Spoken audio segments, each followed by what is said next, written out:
My mother-in-law wants me to give my 3-year-old daughter to my sister-in-law and her husband, or else she would take me to court for being an irresponsible parent, which I am not.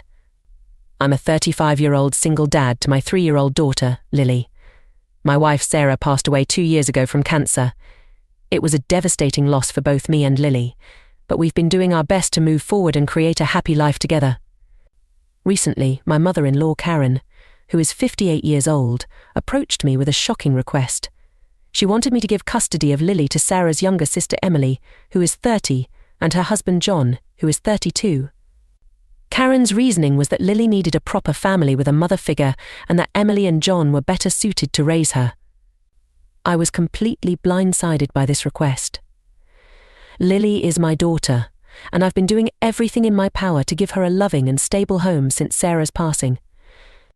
I've rearranged my work schedule to be more present, hired a part-time nanny to help when I'm at work, and made sure Lily has plenty of playdates and activities to keep her engaged and happy. When I declined Karen's request, explaining that I had no intention of giving up custody of my own child, she became furious.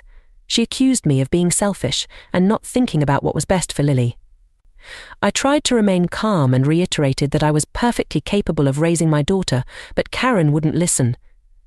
The situation escalated when Karen threatened to take me to court. She claimed she had evidence that I was an unfit parent and that she would use it to gain custody of Lily for Emily and John. I was shocked and hurt by her threats, especially since I've always tried to maintain a good relationship with Sarah's family for Lily's sake. I asked Karen what kind of evidence she supposedly had, but she refused to elaborate. She just kept insisting that Lily would be better off with Emily and John, and that I was depriving her of a chance at a normal family life. I stood my ground and told Karen that I would fight any attempts to take Lily away from me. I reminded her that I am Lily's legal guardian and that there was no basis for her claims. I also pointed out that uprooting Lily from her home and separating her from her father would be incredibly traumatic for her. Karen stormed out of my house, threatening that I would be hearing from her lawyer soon. I was left feeling angry, hurt, and worried about what might happen next. Since then, I've been documenting all of my interactions with Karen and keeping detailed records of Lily's care. I've also reached out to a family lawyer to discuss my options and prepare for any potential legal battle.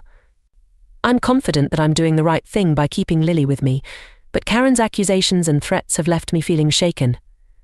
I can't help but wonder if I'm being selfish by not considering her proposal more seriously.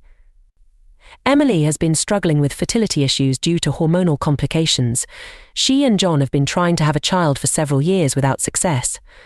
I sympathize with their situation, but I don't believe this justifies taking Lily away from me.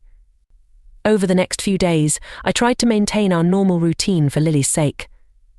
I took her to the park, read her bedtime stories, and did my best to shield her from the tension with her grandmother. However, I couldn't help but feel a constant sense of anxiety, wondering when the other shoe would drop. A week after Karen's initial visit, I received a formal letter from a lawyer representing her. The letter outlined a series of allegations against me, claiming neglect and emotional abuse. I was accused of working too much and leaving Lily with strangers, referring to her nanny who has been with us for over a year and whom Lily adores. The letter also suggested that I was emotionally unstable due to my grief over Sarah's death, and unable to provide a nurturing environment for Lily. Reading these accusations felt like a punch to the gut. I've dedicated every part of my life to ensuring Lily's happiness and well-being since Sarah passed away. To have my efforts twisted and used against me was infuriating and heartbreaking. I immediately contacted my lawyer and forwarded the letter to her. She assured me that the claims were baseless and that we had a strong case to maintain custody. She advised me to gather character references from Lily's pediatrician, her preschool teachers, and other family members who could attest to my parenting abilities. As I began reaching out to people for these references, I was overwhelmed by the support I received. Lily's teachers praised her development and social skills, noting how well-adjusted she seemed despite the loss of her mother. Our pediatrician wrote a glowing letter about Lily's health and my attentiveness as a parent. Even some of Sarah's cousins and aunts reached out to offer their support, saying they disagreed with Karen's actions. Despite this flood of support, I couldn't shake the feeling of betrayal. Karen had been a part of our lives since Lily was born. She had helped us during Sarah's illness and in the aftermath of her death. I had always thought we had a good relationship, even if it was sometimes strained by our shared grief. Now it felt like she was trying to tear apart what remained of our family. I tried to understand Karen's perspective. Maybe she genuinely believed Lily would be better off with Emily and John. Perhaps she was struggling with her own grief and wanted to keep a piece of Sarah close by having Lily raised by her other daughter. But no matter how I looked at it, I couldn't justify her actions or the hurtful accusations she was making against me. Yesterday, Emily and John showed up at my doorstep unannounced. I was surprised to see them, especially after Emily's earlier call where she had apologized for her mother's behavior. Lily was napping, so I invited them in for a quiet talk. Emily started the conversation by saying that they believed it might be best for Lily to live with them. John nodded along, looking uncomfortable but supportive of his wife. I listened patiently, trying to remain calm. When Emily finished, I politely but firmly restated my position. I told them that while I appreciated their concern, Lily was my daughter and I had no intention of giving up custody. I emphasized that Lily was happy and well-adjusted and that uprooting her would be traumatic. Emily's behavior suddenly changed. Her face hardened, and she accused me of being selfish. She said I was ruining Lily's life by depriving her of a mother's care. I was shocked. Then Emily made an accusation that surprised me. She claimed that I was planning to marry another woman and make her Lily's stepmother. This was completely false. I hadn't even considered dating since Sarah's passing, let alone remarrying. When I denied this, Emily became even more agitated. In a moment that felt surreal, Emily then accused me of never having truly loved Sarah and not loving Lily either. She said that if I really cared about Lily's well-being, I would let her be raised by a real family. I was speechless.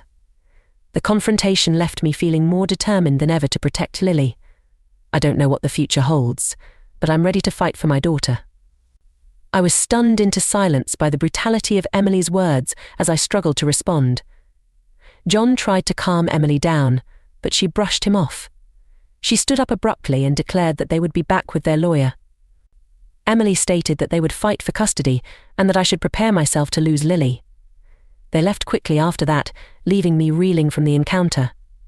I sat in silence for a long time, trying to process what had just happened.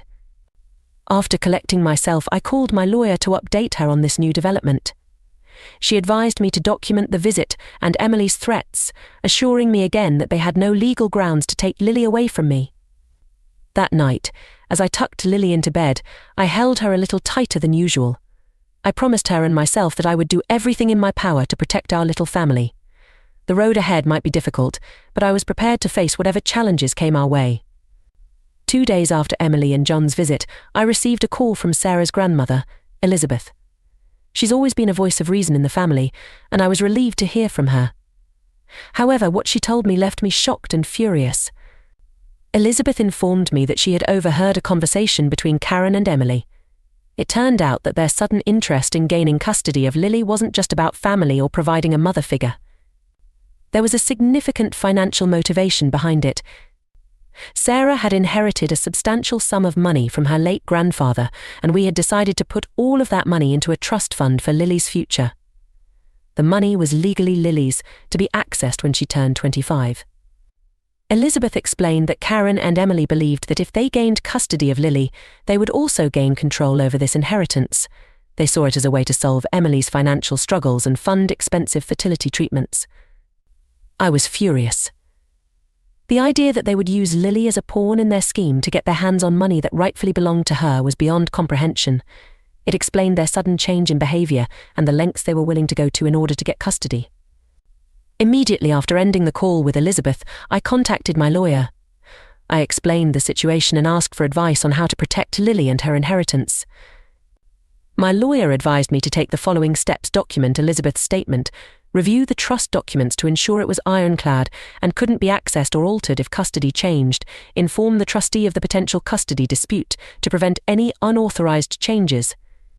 Consider a restraining order against Karen and Emily to protect Lily, and prepare for court if necessary, focusing on Lily's best interests and the apparent financial motivations behind the custody attempt. I spent the next few days gathering all the necessary documentation and following my lawyer's advice. The betrayal I felt was immense. To think that Sarah's own mother and sister would try to use Lily for financial gain was heartbreaking. Despite my anger, I tried to remain calm for Lily's sake. She had picked up on the tension and had been more clingy than usual. I made sure to spend extra time with her, reassuring her of my love and commitment. As I tucked Lily into bed that night, I found myself reflecting on Sarah. I wished she was here to help navigate this mess, but I knew she would be proud of how I was protecting our daughter. I made a silent promise to her and to Lily that I would fight with everything I had to keep our little girl safe and secure. Now, as I prepared for what might be a long and ugly legal battle, I couldn't help but wonder how money managed to tear this family apart so completely, and how I could protect Lily, not just now but in the future, from those who might try to take advantage of her. A week after my conversation with Elizabeth and my lawyer, I received a message from Karen. She wanted to meet and discuss things civilly without involving the courts. I agreed, thinking it might be an opportunity to put an end to this nightmare. We met at a neutral location, a quiet cafe in town. Karen and Emily were already there when I arrived. They both looked tense but tried to put on friendly faces. Karen started by saying they had reconsidered their approach and wanted to find a solution that worked for everyone. Emily chimed in, suggesting we could arrange more frequent visits and perhaps even some overnight stays for Lily at their house. I listened quietly, letting them lay out their proposal. When they finished, I took a deep breath and decided it was time to lay all the cards on the table. "I know about the inheritance," I said calmly. The effect was immediate. Karen's face paled and Emily's eyes widened in shock. They exchanged panicked glances, clearly not expecting this. I continued, "I know that this isn't about Lily's well-being or her need for a mother figure. This is about Sarah's inheritance, which by the way is already in a trust for Lily's future." Karen tried to interrupt, but I held up my hand. "Let me finish. Sarah and I set up that trust together. It's for Lily's education and future. It's not accessible to anyone, including me, until she's 25. Emily started to tear up, whether from guilt or frustration I couldn't tell. Karen looked like she was about to argue, but I pressed on. "I've been patient. I've tried to understand, but using my daughter as a pawn to get money is unforgivable. So let me be clear, this stops now. No more threats, no more accusations, no more attempts to take Lily away from me." I looked them both in the eye. "If you persist with this, I won't hesitate to take legal action. I'll file for harassment, emotional distress, and any other charge my lawyer advises. I have documentation of everything, including your financial motives." Karen's face hardened. "You can't prove anything," she said boldly. "Are you willing to risk it?" I asked. "Because I am. I'll do whatever it takes to protect Lily." The silence that followed was heavy. Emily was the first to break it. "We just wanted what's best for Lily," she said weakly. "No," I replied firmly. "You wanted what was best for yourselves. Lily is happy, healthy, and loved. That's what's best for her." I stood up, ready to leave. "This is your final warning. Stop now, or we'll settle this in court, and believe me, you won't like the outcome." As I walked away, I heard Karen call out, "You can't keep us from seeing her." I turned back one last time. "I never wanted that. You're still Lily's family, but it's up to you now to prove you deserve to be in her life." With that, I left the cafe.